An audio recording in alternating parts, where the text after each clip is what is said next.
ஷாபான் மாதத்தினுடைய நிஸ்ஃபுடைய இரவுக்கு அமல் என்று ஒன்று இருக்கிறது. ஏதாவது ஒரு அமல் 2 ரக்காத்து நஃபிலை வைத்துக் கொள்ளுங்க. இவங்க சொல்ற மாதிரி 1000 குல் வல்லாஹு அஹது, 100 ஆயத்துல் குர்சி, இத்தனை பல்டி அதெல்லாம் இல்லை. வெறும் 2 ரக்காத்தையே லைலத்துன் நிஸ்ஃபு மின் ஷாபானுக்கு ரசூல் ஸல்லல்லாஹு அலைஹி வஸல்லம் அவர்கள் விசேஷமா 2 ரக்காத்து நஃபில் தொழுவ சொன்னாங்க என்று ஒரே ஒரு சஹீஹான ஹதீஸை வச்சு முதல்ல நிரூபிச்சிருங்க. எங்களுக்கு சஹீஹான ஹதீஸை வச்சு அமலை நிரூபிச்சாலே போதும், எங்களுக்கு சிறப்பு சொல்லுங்கிற அவசியமே கிடையாது. ஏன்? ஒட்டுமொத்த சுன்னத்துகளுக்கு என்ன சிறப்பு இருக்குதோ அது இதுக்கு கிடைக்க போகுது. இதுக்குன்னு தனியா சிறப்பு இருந்தாலும் சரி இல்லைனாலும் சரி. இப்ப எத்தனையோ பேர் நம்ம ஒவ்வொரு ஃபர்தான தொழுகைக்கு முன்னாடியும் பின்னாடியும் சுன்னத்துகளை தொழுகிறோம், சிறப்புகளை தெரிஞ்சா தொழுகிறோம்.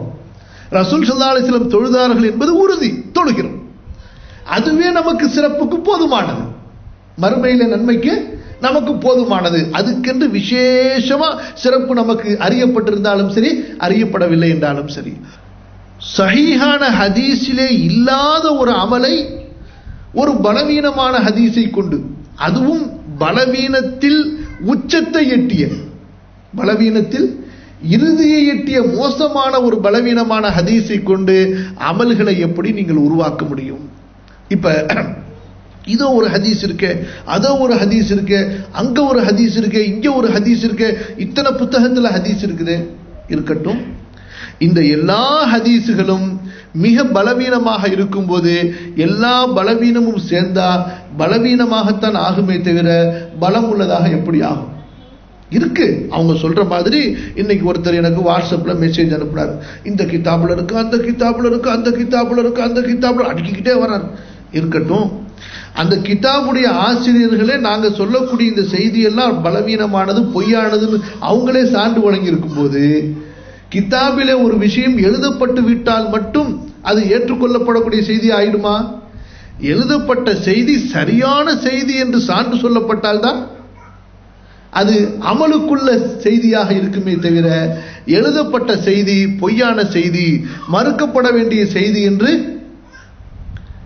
முடிவு செய்யப்பட்டதற்கு பிறகு எழுதப்பட்டதை வைத்து மட்டும் ஒருத்தர் அமல் செய்தார் என்றால், அப்படி பார்த்தீர்கள் என்றால் மனிதன் காஃபிராகவே ஆகிவிடுவான். நல்லா பாதுகாக்கணும். அவ்வளவு பொய்யான செய்திகள் உங்களுக்கு பல தகவல்களிலே பதிவு செய்யப்பட்டுள்ளன. சஹீஹான ஹதீஸ், பலவீனமான ஹதீஸ், பலவீனத்தில் 2 பலவீனம், குறைந்த அளவு பலவீனம், மோசமான பலவீனம், 3வது பொய்யான ஹதீஸ். இப்படி பிரிக்க வேண்டிய அவசியமே என்ன? அமல்களை பாதுகாப்பதற்காகத்தான். நம்முடைய அமல்கள் சஹீஹான ஹதீஸின்படி அமல் இருக்க வேண்டும் என்பதற்காகத்தான் அங்கே நமது அறிஞர்கள் அறிவிப்பாளர்களை வைத்து அடையாளம் காட்டுகிறார்கள். இது பலவீனமான ஹதீஸ், இது பொய்யான ஹதீஸ். ஒரு ஹதீஸ் சஹீஹாகுவதற்கு அறிவிப்பாளர் அவசியம். அறிவிப்பாளர் சரியாக இருந்தால் ஹதீஸ் சஹீஹ். அறிவிப்பாளர் நினைவாற்றலிலே அல்லது வேறு விஷயங்களிலே பலவீனமானவராக இருந்தால் ஹதீஸ் தஈஃப். அறிவிப்பாளர் பொய் பேசுபவர் என்று அறியப்பட்டவராக இருந்தால் அந்த ஹதீஸ் மௌது, இட்டுக்கட்டப்பட்ட ஹதீஸாக ஆகிவிடும். ஒரு கேள்வி என்ன?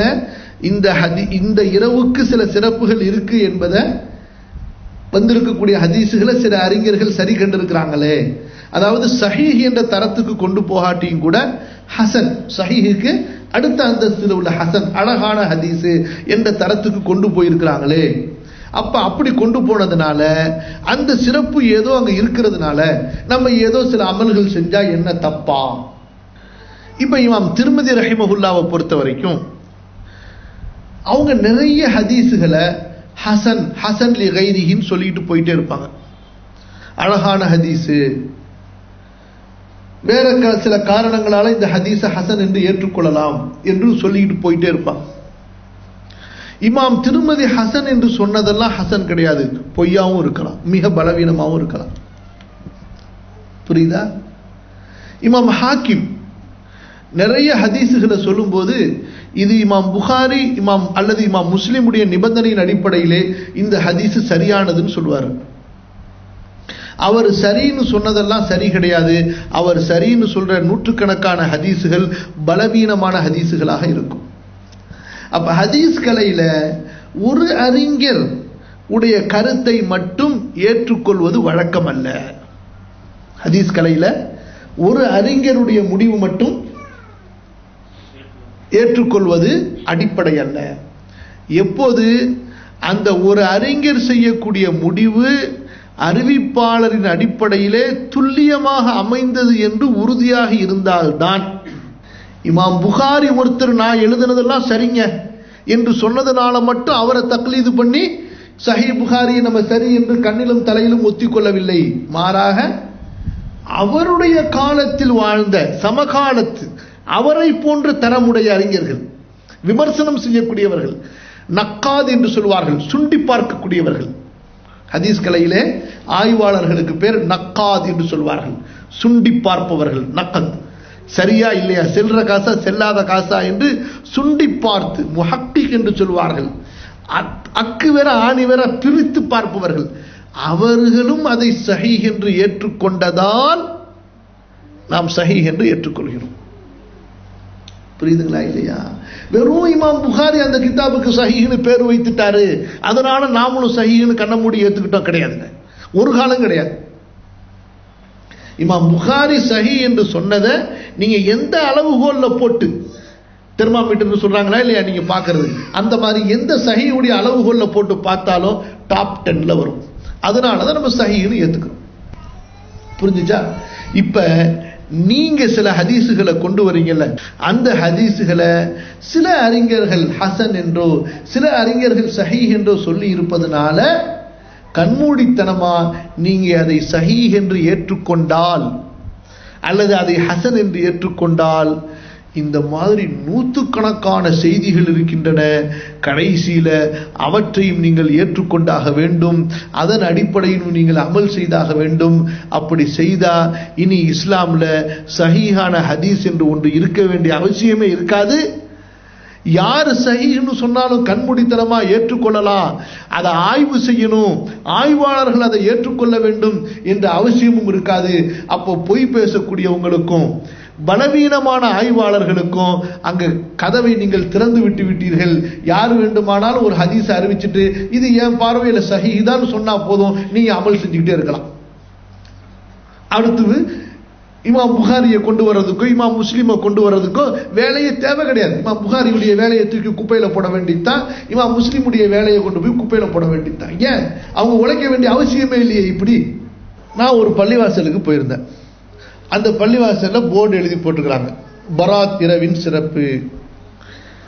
லைலத்துல் கத்ர் இரவு 1000 மாதங்களை விட சிறப்பு, பராத் இரவு 1000 லைலத்துல் கத்ரை விட சிறப்பு. 1000 வருஷம் கூட இல்ல, 1000 லைலத்துல் கத்ரை விட சிறப்பு அப்படின்னு கேட்டதுக்கு போனா நம்ம என்ன தப்பா பண்ணிட்டோம்? கல்லு கடைக்கா கூப்பிடுறோம், மது கடைக்கா கூப்பிடுறோம்? மக்களை அமல் செய்ய தானே மோலானா ஆர்வம் ஊட்டுறோம்.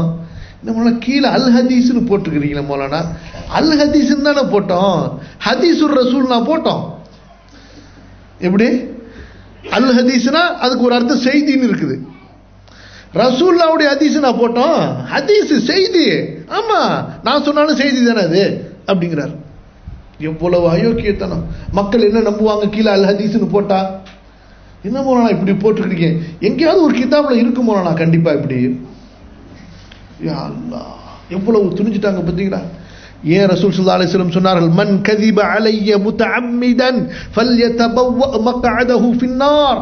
என் மீது யார் வேண்டும் என்று பொய் சொல்வானோ அவன் தனது இருப்பிடத்தை நரகத்தில் ஆக்கிக் கொள்ளட்டும். இந்த மாதிரி விஷயத்துக்கு தான் சொன்னாங்க. என் மீது நீங்கள் பொய் சொல்வது உங்களில் ஒருவர் மீது சொல்லக்கூடிய பொய்யை போன்ற அல்ல, பயங்கரமானது பாவத்தால்.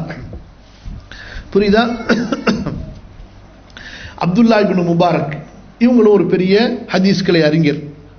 அவர்கிட்ட ஒருத்தர் வந்து சொல்றாரு, லைலத்துன் நிஸ்ஃபு மின் ஷாபான்ல வந்து அல்லாஹ் இறங்குறானே அப்படின்னு ரொம்ப விமர்சனமா கேட்டபோது, அட வீணா போனவன, ஒவ்வொரு ராத்திரியும் இறங்கிட்டு இருக்காங்களா, எந்திரிச்சு தொழுவிடா நீனு. அது என்னடா லைலத்துன் நிஸ்ஃபுல மட்டும் தனியா நீ வந்து தொழுதுகிட்டு உட்கார்ந்து இருக்கிற? அல்லாஹ் தான் ஒவ்வொரு ராத்திரியும் இறங்கிட்டு இருக்கிறானே, அதான் 70 சஹாபாக்கள் அறிவிச்சிருக்கிறாங்களே. அதை விட்டுவிட்டு இந்த பராத் இரவு லைலத்து நிஸ்ஃபுன்னு ஒன்றை வச்சுக்கிட்டு புதுசா வேஷ்டி சட்டையை போட்டுக்கிட்டு பட்டையை போட்ட மாதிரி வந்து நல்லா பொட்டி சோரை தின்னுபிட்டு கடைசியில தொழுவுறேன்னு சொல்லி ராத்திரியில தொழுதுவிட்டு சுபுவு கிடையாது. தாபியின்கள்ல தபு தாபியின்கள்ல ஒருத்தங்க அப்துல் ரஹ்மான் இப்னு ஸைத் இப்னு அஸ்லம் அவங்க சொல்றாங்க, லம் உத்ரி அஹதம் மின் மஷீஹத்தினா வலா ஃபுகஹாயினா யல்தஃபிதூன இலா லைலத்தின் நிஸ்ஃபி மின் ஷஅபான். நான் என்னுடைய ஆசிரியர்கள், எங்களுடைய அறிஞர்கள், யாரை பத்தி சொல்றாங்க? எங்களுடைய ஆசிரியர்கள், எங்களுடைய அறிஞர்கள் என்று மதீனாவில் உள்ள அறிஞர்கள், ஆசிரியர்களை பற்றி. எங்களுடைய அறிஞர்கள், எங்களுடைய ஆசிரியர்களில் ஒருவரையும் நான் பெற்றுக்கொள்ளவில்லை. எப்படி? இந்த ஷஅபானுடைய நிஸ்பின் இரவின் பக்கம் திரும்பி பார்ப்பவர்களாக கூட. எப்படிங்க? மதீனாவில் உள்ள அறிஞர்கள் ஷஅபானுடைய இந்த நிஸ்பு இரவை இதன் பக்கம் கவனம் செலுத்தியவர்களாக நான் பார்க்கவே இல்லை. யல்தஃபிதூன இலா லைலத்தின் நிஸ்பி மின் ஷஅபான். அதே போல அவர்கள யாருமே இந்த மக்ஹூல் அறிவிக்கிறாரே அறிவிப்பு, இந்த ஹதீஸை அறிவித்ததாகவும் நான் பார்க்கவில்லை. அவர்களில் யாரும் வலா யராலஹா ஃபضலன் அலா சிவாஹா மினல் லயாலி, மற்ற இரவுகளை விட இந்த இரவுக்கு ஒரு சிறப்பு இருப்பதாக அவர்கள் கருதியதாகவும் நான் அவர்களில் யாரையும் கேள்விப்படவில்லை. அபூபக்கர் ரலியல்லாஹு அன்ஹு அறிவிப்பதாக நபி ஸல்லல்லாஹு அலைஹி வஸல்லம் அவர்களிடமிருந்து நபி ஸல்லல்லாஹு அலைஹி வஸல்லம் சொன்னார்கள், அல்லாஹ் ஷஅபானுடைய நிஸ்ஃபில் இறங்குகிறான் முதல் வானத்திற்கு, எல்லோரையும் மன்னித்து விடுகின்றான், யாருடைய உள்ளத்தில் குரோதம் இருக்குமோ அவரை தவிர, அல்லது அல்லாஹ்வுக்கு இணை வைத்தவரை தவிர. இந்த ஹதீஸ இமாம் பஸார் பதிவு செஞ்சிருக்கிறாங்க, இப்னு ஹுஸைமா பதிவு செஞ்சிருக்கிறாங்க. இந்த ஹதீஸினுடைய அறிவிப்பின் தொடர்களை யார் யார் பலவீனப்படுத்தி இருக்கிறார்கள் என்றால், இமாம் புகாரி, அபு ஹாத்தம் அர் ராசி, இமாம் இப்னு அதி, இமாம் பஸார், இந்த எல்லா அறிஞர்களும் இந்த ஹதீஸினுடைய அறிவிப்பாளருடைய தொடரை பலவீனப்படுத்தி இருக்கிறார்கள். அப்ப இமாம் இப்னு ஹுஸைமா தன்னுடைய சஹீஹில கொண்டு வந்து விட்டார்கள் என்பதற்காக மட்டும் இந்த ஹதீஸை ஏத்துக்க முடியுமா? ஏத்துக்க முடியாது. ஏன்? அதற்கு இந்த ஹதீஸை மற்ற அறிஞர்களும் சரி கண்டிருக்கிறார்களா என்று பார்க்கும் பொழுது கூறப்பட்ட இத்தனை அறிவிப்பாளர்கள், ஆய்வாளர்கள் இந்த ஹதீஸை பலவீனம் என்று முடிவு செய்திருக்கிறார்கள்.